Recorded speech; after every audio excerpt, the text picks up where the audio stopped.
to let the dollar collapse because our children will be paying 80% taxes all across the board because we can't pay for this. Well, at a certain point, you can't pay it, and the debt won't be paid.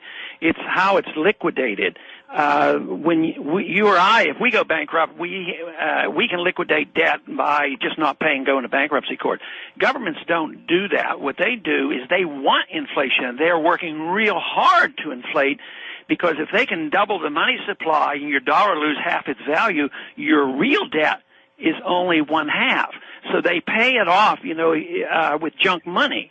So that is what they're hoping for, because they know they can't pay the debt. The American people can't pay the debt, but the debt has to be liquidated. Governments liquidate it by inflation. So that's why you can be assured that the inflation is coming. And Bernanke has never hidden from that. He has always said he knows how to inflate like nobody else has, and he is working diligently at this, which means that he is doing an immoral, unconstitutional, bizarre act of destroying the value of the money. People should go to jail for this. If you do it or I do it, that's counterfeiting. But it's the same thing, and they're doing it deliberately, and that's how they'll take care of the debt. The idea that these militias are creeping up. I mean, on this program, I've asked you before, I think when you were running for president, I said to you, I talked about some of the people that are Ron Paul supporters or claim to be, that are 9/11 truthers, et cetera, et cetera. I think there are dangerous people on the left and the right. Some of them vote for Ron Paul. Some of them voted for Barack Obama. Some of them voted for John McCain. Some of them voted for people I've never even heard of. Some of them don't vote at all. But I fear that there is, some of us have at least been consistent and saying that we're on a road to fascism. We said it under George W. Bush, and we're saying it now under Barack Obama. It's the same problem, just a different party and a different face.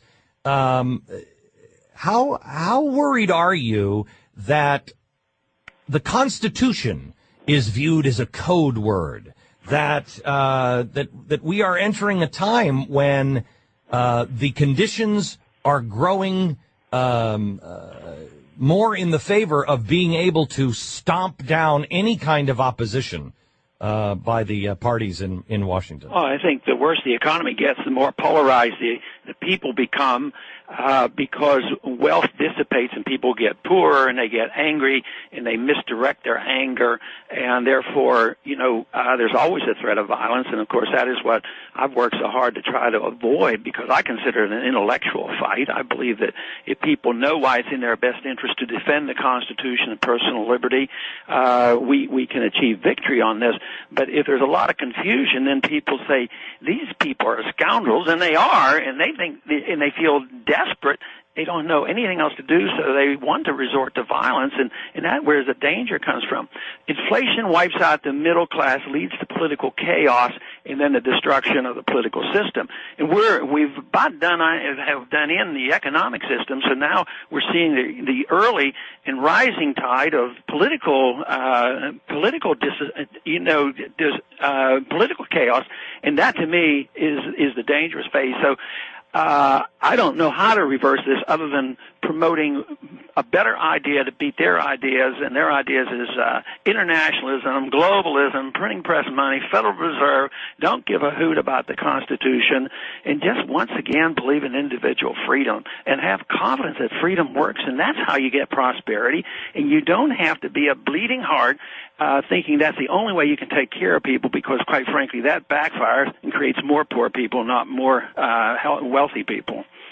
Do you do members of Congress and the Senate, are you moved by the amount of mail? When they were sending tea bags to people, did that make a difference? Does it make a difference to have the phone calls come in? Does it make a difference if they would march on Washington and let people see their faces? What makes a difference to these people at this point? On occasion, it does. I think this whole thing that Congress felt compelled to do something about those salaries was a reflection that if the people rise up, the Congress will react.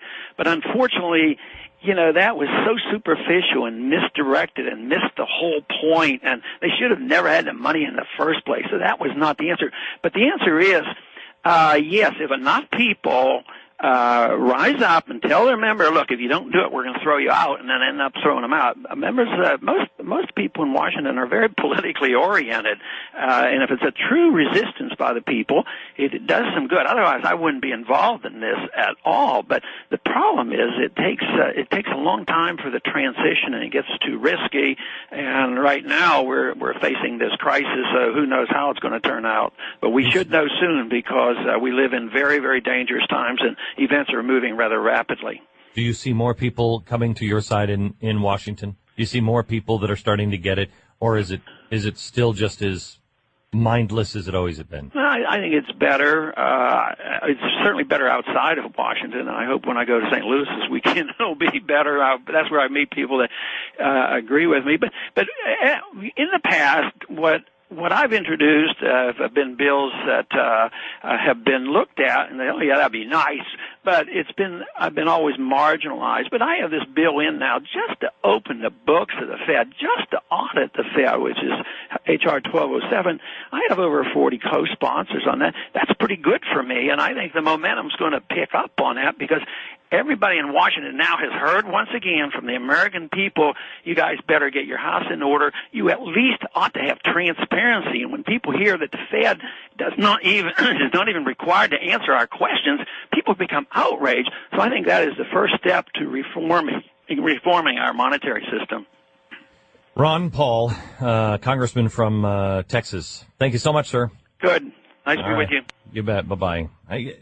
Congressman, is he still there? Oh, shoot. Are you there, Congressman? Yeah, I am here. I just wanted to know, you don't have one of those snake flags, do you? I do. Oh. Should I put it away?